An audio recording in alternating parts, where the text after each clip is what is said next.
আল্লাহ আমার রব, এই রবি আমার সব। দামে দামে তুন মনে তারি অনুভব। তোমার দুনিয়াতে আমি যেদিকে তাকাই, অথই নিয়ামতে ডুবে আছি সবাই। পাক পাখালির গানে শুনি তসবি কলো রব, তসবি কলো রব। আল্লাহ আমার রব, এই রবি আমার সব। আসসালামু আলাইকুম। প্রিয় দর্শক, আপনারা কেমন আছেন? সবাই ভালো থাকুন, সেটা আমাদের একান্ত কামনা। শুরু হলো আপনাদের প্রশ্ন নিয়ে আপনাদের এই প্রিয় অনুষ্ঠান আপনার জিজ্ঞাসা। আপনাদের সাথে আছি আমি জয়নুল আবেদিন আজাদ। আজকেও আপনাদের প্রশ্নের জিজ্ঞাসার জবাব দিচ্ছেন বিশিষ্ট আলেম ডক্টর মোহাম্মদ সাইফুল্লাহ। আসসালামু আলাইকুম ওয়া রাহমাতুল্লাহি ওয়া বারাকাতুহু। প্রিয় দর্শক, চলুন তাহলে জিজ্ঞাসার জগতে। শুরুতেই একটি ইমেল, এটি পাঠিয়েছেন মোহাম্মদ ইনামুল হক মাদারীপুর থেকে। আসলে সামনে তো হজ, কোরবানি, এখন দেখছি আমরা হজ সম্পর্কে, কোরবানি সম্পর্কে অনেক প্রশ্ন আসছে। এটা আসলে এক ধরনের সচেতনতার বিষয়। আলহামদুলিল্লাহ। আমাদের ভাই প্রথমে জানতে চেয়েছেন হজ কাদের উপর ফরজ? হজ কাদের উপর ফরজ? ইবাদতগুলো আল্লাহর বান্দাদের উপর ফরজ হওয়ার জন্য আল্লাহ সুবহানাহু ওয়া তাআলা প্রথমে কমন 4টি বিষয় আল্লাহ রাব্বুল আলামিন বাধ্যতামূলক করেছেন। প্রথম বিষয় হচ্ছে ইমানদার হতে হবে, অর্থাৎ মুসলিম হতে হবে। কারণ ইসলাম গ্রহণ না করে যদি আল্লাহ রাব্বুল আলামিনের ইবাদত করা হয়, তাকে সেটি পণ্ড ইবাদত হবে, পণ্ডশ্রম হবে। এই জন্য ইমান এবং ইসলাম প্রথম শর্ত। দ্বিতীয় নম্বর শর্ত হচ্ছে তাকে অবশ্যই প্রাপ্তবয়স্ক হতে হবে, অন্ততপক্ষে সেন্নুত থেমিজ, মানে কোনো জিনিসের বিবেচনা করার মতো যে বয়স, সেই বয়স তার আসতে হবে। প্রাপ্তবয়স্ক হওয়ার বিষয়টি ওলামায়ে কেরাম উল্লেখ করেছেন। প্রাপ্তবয়স্ক হওয়া, পুরুষ এবং নারী যেভাবে প্রাপ্তবয়স্ক হয়ে থাকে সেভাবে প্রাপ্তবয়স্ক হওয়া। কিন্তু কেউ কেউ এই সেন্নুত তেমিজকে, মানে বিবেচনা, কোনো জিনিস উপলব্ধি করার এই সময়টাকে সলাতের জন্য 7 থেকে 10 বছর উল্লেখ করেছেন। যেহেতু রাসূলুল্লাহ সাল্লাল্লাহু আলাইহি ওয়াসাল্লাম হাদিসের মধ্যে এভাবে উল্লেখ করেছেন 7 থেকে 10 বছর। যেহেতু রাসূল সাল্লাল্লাহু আলাইহি ওয়াসাল্লাম 10 বছরের কথা বলেছেন, ওয়াদরিবুহুম ওয়া হুম আবনাউ আশর, যখন 10 বছর বয়স হবে তখন তাদেরকে সলাতের জন্য তোমরা প্রহার করো। তো প্রহার তো আসলে বাধ্যতামূলক বিষয়ের জন্যই প্রহার হয়, অন্যথায় প্রহার হয় না। তাই বোঝা যাচ্ছে যে মূলত 10 বছরের কাছাকাছি সময় আসলেই মানে একজন তার উপর ইবাদত এসে যেতে পারে। অনেকে বালেগ হওয়ার কথাটি বলে, এটাই বালেগ হওয়া আর কি, প্রাপ্তবয়স্ক হওয়া, এটি বালেগ হওয়া। 3 নম্বর বিষয় যেটা, সেটা হচ্ছে মানে তাকে অবশ্যই মানে আকল সম্পন্ন হতে হবে, বিবেক সম্পন্ন হতে হবে। পাগল, বেহুশ, মাদহুশ, তারপরে বিবেচনা শক্তিহীন, অথবা আমাদের সমাজের মধ্যে অনেক লোককে পাওয়া যায় যাদের আসলে ব্যালেন্স নেই, বক্তব্য, কথা, কাজ ইত্যাদি মানে স্বাভাবিকভাবে সুস্থ নয়, নর্মাল, মানে এই ধরনের, মানে এ ধরনের হলে হবে না, বরং আকল থাকতে হবে যে তিনি আসলে কোনটি ইবাদত, কোনটি ইবাদত নয়, কোনটি মানে করা দরকার, কোনটি করা দরকার নয়, সেটা বুঝতে পারেন। এই ধরনের আকল সম্পন্ন হতে হবে।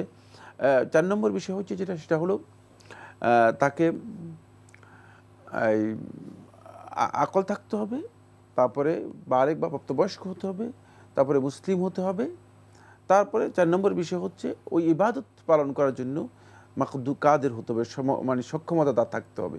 মানে ইবাদতের জন্য তাকে সক্ষমতা তার থাকতে হবে। শারীরিক সক্ষমতার বিষয়টি এখানে গুরুত্ব দেওয়া হয়েছে, কারণ আল্লাহ সুবহানাহু ওয়া তাআলা বান্দাদেরকে বান্দাদের সাধ্যের বাইরে কোনো কিছু তাকলিফ দেন না। লা ইউকাল্লিফুল্লাহু নাফসান ইল্লা উসআহা। কোরআনে কারীমের মধ্যে আল্লাহ সুবহানাহু ওয়া তাআলা বলেছেন যে মানুষদেরকে আল্লাহ সুবহানাহু ওয়া তাআলা মানুষের সাধ্যের বাইরে কোনো কিছু চাপিয়ে দেন না। যদি কোনো ব্যক্তি মানে সাধ্যের বাইরে তার কোনো কিছু হয়ে যায়, তাহলে সেটা তার উপর বর্তায় না। এরপর আসতেছে শুধুমাত্র হজের জন্য এই অতিরিক্ত যে কাজটি হবে, সেটা হচ্ছে মক্কা আল্লাহর ঘরে পৌঁছা পর্যন্ত বা আল্লাহর ঘরে পৌঁছে ফিরে আসা পর্যন্ত তার কাছে নিজের প্রয়োজনীয় যে নিডস আছে সেগুলোর অতিরিক্ত মানে আসা যাওয়ার খরচ তার কাছে থাকতে হবে। সেই মানে সামর্থ্য থাকতে হবে। হ্যাঁ, মানে আর্থিক সামর্থ্য যদি না থাকে তাহলে কিন্তু তার উপর হজ ফরজ হবে না। শারীরিক এবং আর্থিক, হ্যাঁ, সেই সামর্থ্যটুকু তার কাছে শারীরিক এবং আর্থিক দুইটাই থাকতে হবে, যাতে করে সে আল্লাহর ঘরে যেতে পারে এবং ফিরে আসতে পারে এবং তার প্রয়োজনগুলো মিটিয়ে, মানে এখানে যে প্রয়োজনগুলো আছে, দেখা গেলো যে প্রয়োজন ঘরের যে প্রয়োজন আছে সেগুলো মিটাতে পারতেছে না, তার জন্য হজ ফরজ নয়। ভিক্ষাবৃত্তি করে হজ ফরজ হবে না, মানে তাকে এটা করতে হবে, মানে তিনি হজে যাবেন কিন্তু তার প্রয়োজনীয় অর্থ তার কাছে থাকতে হবে। দ্বিতীয় নম্বর হচ্ছে যারা মহিলা আছে, মহিলাদের জন্য গুরুত্বপূর্ণ শর্তের মধ্যে একটি অন্যতম শর্ত, সেটা হচ্ছে তাদের সাথে তাদের মাহরাম, যাদের সাথে বিবাহ বন্ধন হারাম স্থায়ীভাবে, ওই ধরনের মাহরাম তাদের সাথে থাকতে হবে। মানে এই সমস্ত ব্যক্তিদের উপর মূলত আল্লাহ রাব্বুল আলামিনের পক্ষ থেকে হজ ফরজ হবে। তারা হজ ফরজ হয়ে যাওয়ার পর এটা আল্লাহর হক হয়ে যায়। ওয়ালিল্লাহি আলান নাসি হাজ্জুল বাইতি মান ইসতাতা ইলাইহি সাবিলা, আল্লাহ সুবহানাহু ওয়া তাআলা বলে দিয়েছেন ওয়ালিল্লাহি, আল্লাহর জন্য, আলান নাসি মানুষের উপর বাধ্যতামূলক বিষয় হচ্ছে হাজ্জুল বাইতি, তারা আল্লাহর ঘরে হজ করবে। ভাই মোহাম্মদ ইনামুল হক, আপনি আরও জানতে চেয়েছেন ওমরা ও হজের মধ্যে পার্থক্য কি? উমরা এবং হজের মধ্যে পার্থক্য, অনেকগুলো পার্থক্য রয়েছে, তো বিস্তারিত আলোচনা করা দরকার নেই, একাডেমিক আলোচনা। একটা হলো ছোট হজ আর একটা বড় হজ। মূলত উমরাটা হচ্ছে আল্লাহর ঘরের সম্মানার্থে, শুধু আল্লাহর ঘর কেন্দ্রিক কিছু মানে ইবাদতকে আল্লাহ রাব্বুল আলামিনের সন্তুষ্টির জন্য করা। সেটি এর মৌলিক কাজ হচ্ছে শুধু তিনটি। একটা হচ্ছে ইহরাম করা, আরেকটা হচ্ছে আল্লাহর ঘরের তওয়াফ করা, আরেকটা হচ্ছে সাফা মারওয়া সাই করা। এই তিনটি হচ্ছে মৌলিক কাজ। মানে চুল কাটার মাধ্যমে হালাল হওয়া, এটা হলো আরেকটি বিধান। মোট মানে এই তিনটি কাজ হচ্ছে এখানে মূল ইবাদতের মধ্যে অন্তর্ভুক্ত, মূল ইবাদতের মধ্যে অন্তর্ভুক্ত। বাকি হজটা হচ্ছে আরও ব্যাপক। হজ এটা শুধু আল্লাহর ঘরে নয়, এটা মূলত মানে আল্লাহ রাব্বুল আলামিন যে সমস্ত শাআয়েরগুলোকে, নিদর্শনগুলোকে আল্লাহ রাব্বুল আলামিন সম্মান দেওয়ার জন্য বলেছেন, সেগুলো সবগুলোকে আল্লাহর সন্তুষ্টির জন্য, আল্লাহর ঘরের সন্তুষ্টির জন্য, মানে আল্লাহর ঘরের সম্মানার্থে সেগুলো সবগুলোকে মানে সম্মান প্রদর্শন করা আল্লাহ রাব্বুল আলামিনের জিকির বাস্তবায়নের মাধ্যমে, জিকিরের মাধ্যমে। সেখানে আছে আরাফাতের ময়দানে অবস্থান, মুজদালিফায় অবস্থান, মিনায় অবস্থান, তারপরে জামারাতে পাথর নিক্ষেপ করা, তারপরে কোরবানি করা, তারপরে তওয়াফ করা, তারপরে সাই করা, ইহরাম, এবং এটি আরও ব্যাপক বিষয় এর সাথে যোগ করে দেওয়া হয়েছে। ফলে হজ এবং উমরা দুটি মূলত একটা আরেকটার সাথে এমনভাবে মানে ওতপ্রোতভাবে জড়িত যে মানে আল্লাহ সুবহানাহু ওয়া তাআলা একসাথে উল্লেখ করেছেন ওয়া আতিমুল হাজ্জা ওয়াল উমরাতা লিল্লাহ। কোরআনের মধ্যে আল্লাহ রাব্বুল আমিন বলেন যে তোমরা হজ এবং উমরা দুটাকেই পরিপূর্ণরূপে আদায় করো আল্লাহর জন্য। তাহলে বোঝা গেল যে হজ এবং উমরা একটা আরেকটার সাথে খুব নিবিড়ভাবে সম্পৃক্ত, মানে দুটার কাজই কিন্তু প্রায় কাছাকাছি। কিন্তু মানে একটা হচ্ছে একটু লার্জ মানে ব্যাপক বিস্তৃত, আর একটা সংক্ষিপ্ত। এটা হলো মূলত মৌলিক পার্থক্য। ভাই আপনি আরও লিখেছেন বদলি হজের বিধান কি এবং কে বদলি হজ করতে পারবেন? বদলি হজ বলা হয় তাকে মানে কারো পক্ষ থেকে হজ আদায় করা, যে ব্যক্তি শারীরিক অক্ষমতার কারণে হতে পারে, অথবা মানে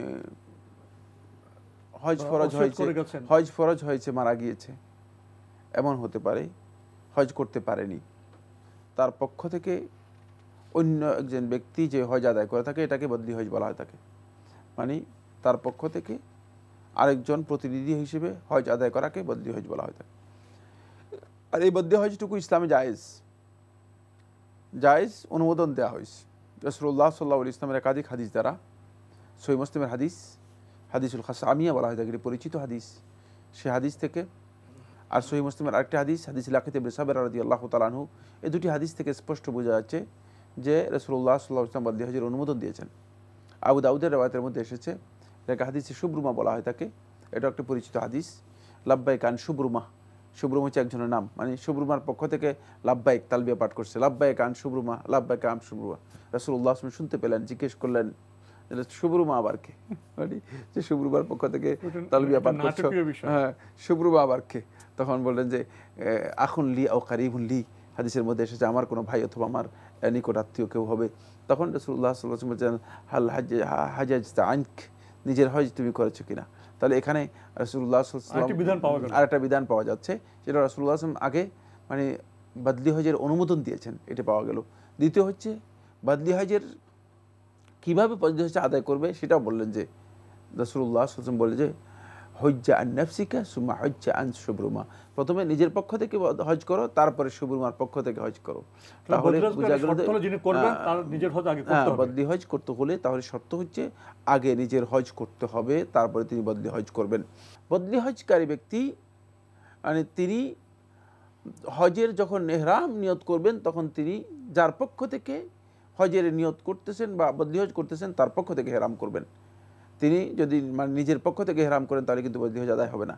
মানে তিনি এহরাম করবেন তার পক্ষ থেকে, যার পক্ষ থেকে তিনি এই মানে যার পক্ষ থেকে তিনি বদলি হজ করছেন তার পক্ষ থেকে তিনি এহরাম এর ঘোষণা দিবেন, লাব্বাইকা হাজ্জাতান আন ফুলান, যে অমুকের পক্ষ থেকে আমি হজের ঘোষণা দিচ্ছি, অথবা আন আব্দুর রহমান, অথবা লাব্বাইকা উমরাতান আন আব্দুর রহমান, মানে আব্দুর রহমান পক্ষ থেকে আমি উমরার ঘোষণা দিচ্ছি। তাহলে সেখানে মানে তিনি ঘোষণা মানে হজের এহরামটুকু হবে যার পক্ষ থেকে তিনি এহরাম করছেন তার পক্ষ থেকে হবে। বদলি হজের মধ্যে এটাও শর্ত নয় যে এটা বদলি হজের মধ্যে একদল এই ধারণা করে থাকেন যে বদলি হজটা হয়তো হজে এফরাদ হতে হবে না। বদলি হজকারী এফরাদ করতে পারবেন, তামাত্তু করতে পারবেন, কেরান করতে পারবেন, সবটাই জায়েজ। যেহেতু 3 প্রকারের হজ করার অনুমোদন দেওয়া আছে, সুতরাং 3 প্রকারের ইহরাম বদলি হজ কারী করতে পারবেন। আল্লাহ আমার রব, এই রবি আমার সব। আল্লাহ আমার রব, এই রবি আমার সব।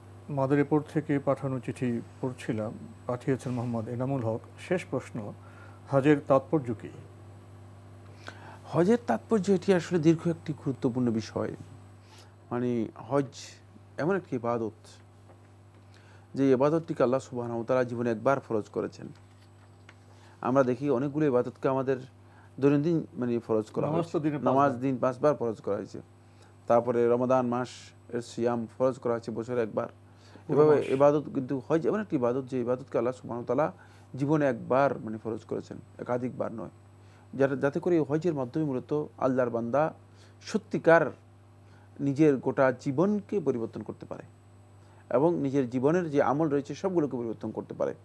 হজের সবচেয়ে বড় তাৎপর্য হচ্ছে এটি, হজ একজন মানুষকে তার হজের পূর্ববর্তী জীবন আর হজের পরবর্তী জীবন এই দুইয়ের মধ্যে ফারাক করার মতো অবস্থা তৈরি করে দেবে, যাতে করে তার জীবনের মধ্যে বড় ধরনের পরিবর্তন আসবে এবং সে সত্যিকারভাবে আল্লাহর বান্দা হিসেবে নিজেকে প্রতিষ্ঠিত করতে পারবে। ফলে আল্লাহ নবী সাল্লাল্লাহু আলাইহি ওয়াসাল্লাম হাদিসের মধ্যে এটা স্পষ্ট করেছেন। হাদিসের মধ্যে বলেছেন, মান হাজ্জা ফালাম ইয়ারফুস ওয়ালাম ইয়াফসুক রাজাআ কায়াউমা ওয়ালাদাতহু উম্মুহ, যে ব্যক্তি হজ করলো, হজের মধ্যে কোনো গর্হিত কাজ করলো না, কোনো ধরনের অশ্লীল কাজে লিপ্ত হলো না, নিষিদ্ধ কাজে লিপ্ত হলো না, রাজাআ কায়াউমা ওয়ালাদাতহু উম্মুহু, সে ওই ব্যক্তির মতো প্রত্যাবর্তিত হলো, ওই নবজাতকের মতো হয়ে প্রত্যাবর্তিত হলো যাকে তার মা একেবারে নিষ্পাপ নবজাতক হিসেবে জন্ম দিয়েছে। মানে সদ্য প্রসূত নবজাতক যার কোনো গুনাহ নেই, একেবারে বেগুনাহ হয় সে হজ থেকে প্রত্যাবর্তন করলো। তো একজন ব্যক্তি নিজের জীবনে বেগুনাহ হয়ে যাওয়ার অর্থ কি? অর্থ হচ্ছে সে গোটা জীবনটাই, পূর্ববর্তী জীবনটাই পুরাটাই সে একেবারে চেঞ্জ করে নিতে পারলো। এই জন্য হজ অত্যন্ত তাৎপর্যপূর্ণ একটি ইবাদত। জীবনটাকে পরিপূর্ণরূপে আল্লাহর দিকে মনোনিবেশ করার জন্য আল্লাহর বান্দা নিজের জীবনে যে ভুল ভ্রান্তি রয়েছে সবগুলোকে মাথায় নিয়ে লাব্বাইক আল্লাহুম্মা লাব্বাইকের ঘোষণা দেয় যে হ্যাঁ আল্লাহ আমি হাজির। হাজির মানে কিসের হাজির? হাজির অর্থ হচ্ছে এখানেই যে আমার যত অপরাধ আছে, যত অন্যায় আছে, সব কিছুকে আমি স্বীকৃতি দিয়ে আপনার এই দরবারে হাজির হয়েছি আমি অপরাধী হিসেবে, এটা স্বীকৃতি দিচ্ছে। বাকি এই তালবিয়ার মধ্যে আরও যে ঘোষণা রয়েছে সেটাকে উপলব্ধি করা হজের অন্যতম একটি বিষয়। সেটা হলো এই তালবিয়াটি হচ্ছে মূলত আল্লাহ রাব্বুল আলামিনের তাওহীদ এবং ওয়াহদানিয়তের একত্ববাদের একমাত্র ঘোষণা। ফলে জাবির ইবনে আব্দুল্লাহ রাদিয়াল্লাহু তাআলা আনহু সহিহ মুসলিমের রাওয়ায়াতের মধ্যে তিনি উল্লেখ করেছেন যে রাসূলুল্লাহ সাল্লাল্লাহু আলাইহি ওয়াসাল্লাম ফাআহাল্লা বিত-তাওহীদ, তাওহীদের ঘোষণার মাধ্যমে রাসূলুল্লাহ সাল্লাল্লাহু আলাইহি ওয়াসাল্লাম হজের ইহরাম শুরু করেছেন। এই তাওহীদটুকু ঘোষণা দিয়েই মূলত ইমানদার ব্যক্তিগণ নিজেদের জীবনে তাওহীদকে যেখানে বিপন্ন হয়েছে সেটাকে আবার ওভারকাম করার জন্য চেষ্টা করবে, সেটাকে আবার নতুন করে নিজেদের জীবনে প্রতিষ্ঠা করার জন্য, এস্টাবলিশড করার জন্য চেষ্টা করবে। সেটা হচ্ছে তাওহীদ কীভাবে নিজের জীবনে সত্যিকারভাবে বাস্তবায়ন করবে। এই জন্য তাওহীদের শিক্ষাটুকু আবার ঘোষণা দিচ্ছে, লাব্বাইক আল্লাহুম্মা লাব্বাইক লা শারীকা লাকা লাব্বাইক। এই শব্দগুলো এত পরিচিত আমাদের কাছে যে আমরা সবসময় শুনি। এখন আমরা অনেকেই শুধুমাত্র ওই ব্যক্তি এই শব্দগুলোর সাথে পরিচয় রাখে না যে নিজেকে মুসলিম পরিচয় দেয় কিন্তু ইসলামের সাথে যার সামান্যতম সম্পর্ক নেই। সে ব্যক্তি ছাড়া আর সমস্ত লোকেরা এখন এই শব্দগুলো খুব মানে যেহেতু আমাদের মাঝে এগুলো খুবই পরিচিত, খুবই সুন্দর, যে আল্লাহ রাব্বুল আলামিন এর তালবিয়া পাঠ করছে লা শারীকা লাক, যে তোমার কোনো শরীক, কোনো অংশীদার নেই। সুতরাং আল্লাহ রাব্বুল আলামিনের আগামী জীবনে যদি এই ব্যক্তি যে ঘোষণা দিল যে তোমার কোনো শরিক নেই, আবার যদি বলে যে না আল্লাহ তাআলার জন্য শরিক আছে, অমুক পীর সাহেব আছে, অমুক মাজার আছে, অমুক দরবার আছে, অমুক হুজুর আছে, ইত্যাদি ইত্যাদি, তাহলে বুঝতে হবে যে সে ব্যক্তি তাওহীদের ঘোষণা দেয় নেই। এই জন্য আমরা দেখতে পাই অনেকে এই যে তালবিয়ার ঘোষণা দিচ্ছে, তালবিয়ার ঘোষণা মিথ্যা ঘোষণা দিচ্ছে, মৌখিকভাবে তিনি তালবিয়া পড়ছেন, তালবিয়ার অর্থ বুঝেন না, ফলে তিনি ওই তালবিয়া আসলে সত্যিকারভাবে নিজের জীবনে বাস্তবায়ন করতে পারেননি। এরপর আল্লাহ রাব্বুল আলামিনের হুকুকের মধ্যে মৌলিক হক হচ্ছে তিনটি, একটি একটি করে ওই তালবিয়ার মধ্যে স্পষ্ট করে তুলে ধরা হচ্ছে। ইন্নাল হামদা ওয়ান নি'মাতা লাকা ওয়াল মুলক লা শারীকা লাক, তিনটি জিনিস, প্রশংসা একমাত্র আল্লাহ তাআলার জন্য। অনেক ব্যাপক অর্থবহ বিষয় এটি, মানে একদিন দুই দিনের আলোচনা নয়, অনেক দীর্ঘ আলোচনার বিষয় যে প্রশংসা একমাত্র আল্লাহর জন্য। কারণ নিরঙ্কুশ প্রশংসা দুনিয়ার কোনো মানুষের হয় না একমাত্র আল্লাহ রাব্বুল আলামিন ছাড়া। হয়তো কোনো একটা ক্ষুদ্র কাজে আপনার প্রশংসা আমরা করতেই পারি, আপনি এই কাজটা করেছেন প্রশংসা, কিন্তু অনেক কাজেই মানে মানুষ মানে প্রশংসার কোনো সুযোগ নেই। মানুষের যেহেতু নাকস ত্রুটিপূর্ণ মানুষ, মানুষের জীবনটাই এই ধরনের, এমন করে ব্যক্তি নেই যে নিজেকে পরিপূর্ণ কাজের সক্ষমতা কে দিল। জি, ওটা গভীরে গেলে আবার কিন্তু মানুষ না আল্লাহরই প্রশংসা করতে, ওখানে মানে মূল কাজ। এই জন্য মানে ইন্নাল হামদা, সমস্ত প্রশংসা, আর এই প্রশংসার মধ্যে আল্লাহ রাব্বুল আলামিনের যত ইবাদত আছে সবগুলো অন্তর্ভুক্ত। কারণ এই প্রশংসাই মূলত ইবাদত, সবগুলোর মূল কথা। ইবাদতের যত বিষয় আছে সবগুলো এখানেই আছে। দোয়া বলেন, জিকির বলেন, তাসবিহ বলেন, তাহলিল বলেন, সবটাই মূলত এর মধ্যে অন্তর্ভুক্ত। এরপরে 2 নম্বর বিষয় হচ্ছে ইন্নাল হামদা ওয়ান নি'মাতা, সুবহানাল্লাহ, সমস্ত নিয়ামতের খুবই বিশাল বিষয়। চতুর্দিকে তাকান, যেদিকে তাকান, আমার নিজের দিকে তাকান, হ্যাঁ, সবটাই নিয়ামত, যেগুলো আল্লাহ রাব্বুল আলামিন ছাড়া অন্য কারো দিকে সম্পর্কিত করা যেতে পারে। হুয়াল মুনইম ওয়াহদা, তিনি একমাত্র নিয়ামত দানকারী। ওয়াল মুলক, এবার ক্ষমতার কথা বলেন, রাজত্বের কথা বলেন, এগুলো সবগুলো কি একসাথে, মানে আল্লাহ সুবহানাহু ওয়া তাআলার রুবুবিয়তের মৌলিক 3টি বিষয়ের সত্যিকার স্বীকৃতি দিয়ে আপনি আসছেন। কিন্তু এই হজের মধ্যে মানে এই যে আমরা যে স্বীকৃতিটুকু দিচ্ছি, এটাকে আমরা উপলব্ধি করতে পারছি না, অনেকে উপলব্ধি করতে পারছে না। ফলে দেখা যায় যে তিনি হজ করে আসছেন বটে, তালবিয়া দিয়ে আসছেন বলে, তালবিয়ার ঘোষণা দিয়েছেন, তালবিয়া পাঠ করেছেন, কিন্তু তালবিয়া থেকে তিনি সত্যিকার শিক্ষা নিতে পারেননি। আরেকটি মৌলিক তাৎপর্য এই ইবাদতটি, সেটা হচ্ছে এই যে হজের মাধ্যমে মূলত আল্লাহ রাব্বুল আলামিন আল্লাহর বান্দাদেরকে একটি শিক্ষা আল্লাহর বান্দাদেরকে দিচ্ছেন। সেটা হলো যে আজকে আল্লাহ রাব্বুল আলামিন যেভাবে ডাক দিয়েছেন, আবার সবাই গিয়ে আরাফাতের ময়দানে একত্রিত হয়েছে, আবার একটি সময় আসবে যে সময় আল্লাহর বান্দাগণ আল্লাহ রাব্বুল আলামিনের সামনে উপস্থিত হতে হবে। এটা কিন্তু আরাফাতের ময়দানে যে উপস্থিতি, হাজিরি, এটা কিন্তু স্মরণ করে দিচ্ছে আরেকটি দৃশ্যপটকে। সেটা হলো যে মাহশার, যেদিন সবাইকে একসাথ করা হবে, শুধু মানুষ নয়, গোটা সৃষ্টি জগৎকে একসাথ করবেন আল্লাহ রাব্বুল আলামিন। সেই মাহশারের মধ্যে ওই সেই সৃষ্টি জগতের যে বিশাল উপস্থিতি, সেটাকে স্মরণ করে দিচ্ছে যে রাব্বুল আলামিনের সামনে যে আমাদের উপস্থিত হতে হবে। এই তাৎপর্য যদি কেউ উপলব্ধি করতে পারে, তাহলে তিনি বুঝতে পারবেন যে আসলে মূলত এটি আমাদের জীবনের জন্য অত্যন্ত গুরুত্বপূর্ণ একটি বিষয়। তাই হজের মৌলিক যে শিক্ষা রয়েছে আমাদের জীবনে, সেটা হচ্ছে হজ মুসলিম উম্মাহকে মূলত অনেকগুলো মেসেজ দিয়ে থাকে। তার মধ্যে সবচেয়ে বড় মেসেজ হচ্ছে আল্লাহ রাব্বুল আলামিনের তাওহীদ নিজের গোটা জীবনে বাস্তবায়ন করা এবং নিজেকে আখিরাত মুখী করে তোলা। মানে আমার গন্তব্যের দিকে আমাকে মনে হচ্ছে যেন ডাকছে, আমি গন্তব্যের কাছাকাছি পৌঁছে যাচ্ছি, এটা বোঝানোর জন্য মূলত আমাদের জীবনে আল্লাহ সুবহানাহু ওয়া তাআলা এদিকে আমাদেরকে নিয়ে যাচ্ছিলেন, আহ্বান করছেন। তো আজকে আমাদের এখানে শেষ করতে হচ্ছে। আপনাকে অনেক ধন্যবাদ। আপনাকে অশেষ ধন্যবাদ। প্রিয় দর্শক, আমাদের এই পর্বে আমরা বোধহয় একটি চিঠি দিয়ে শেষ করলাম। এই চিঠিটি পাঠিয়েছিলেন মাদারীপুর থেকে ভাই মোহাম্মদ এনামুল হক। আপনারা লক্ষ্য করেছেন আমরা এই বিষয়ে, বিশেষ করে হজের তাৎপর্য সম্পর্কে সব কথা বলতে পারিনি।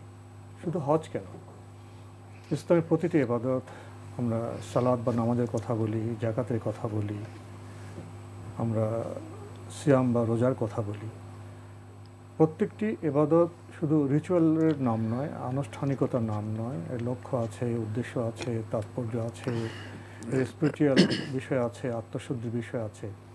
তো আমরা আসলে সেভাবে বিষয়গুলোকে বোধহয় অনেকেই অনুধাবন করতে পারি না। কিন্তু মুসলিম হিসেবে প্রতিটি ইবাদতের বিষয়গুলো, তাৎপর্যগুলো আমাদের উপলব্ধি করতে হবে। কেবল তাহলে আমাদের ইবাদত সজীব হবে, প্রাণবন্ত হবে, সৌরভ মণ্ডিত হবে। আসুন না আমরা ইবাদতে মশগুল হয়ে এসব বিষয়গুলো উপলব্ধির চেষ্টা করি। চিঠি লিখুন, প্রশ্ন পাঠান আমাদের ঠিকানায়। পরিচালক আপনার জিজ্ঞাসা, এনটিভি, বিএসসি ভবন, 7ম তলা, 102 কাজী নজরুল ইসলাম এভিনিউ, কারওয়ান বাজার, ঢাকা 1215। আপনারা ইমেলও করতে পারেন। আমাদের ইমেল অ্যাড্রেস আপনার জিজ্ঞাসা @ntvbd.com। প্রিয় দর্শক, আপনারা আমাদের অনুষ্ঠান এনটিভি অনলাইনেও দেখতে পারবেন। ভিজিট করুন www.ntvbd.com। দর্শক, আপনারা সবাই নিরাপদে থাকুন, থাকুন শান্তিতে। আসসালামু আলাইকুম। আল্লাহ আমার রব, এই রবি আমার সব, দামে দামে তন মনে তারি অনুভব। তোমার দুনিয়াতে আমি যেদিকে তাকাই, অথই নিয়ামতে ডুবে আছি সবাই।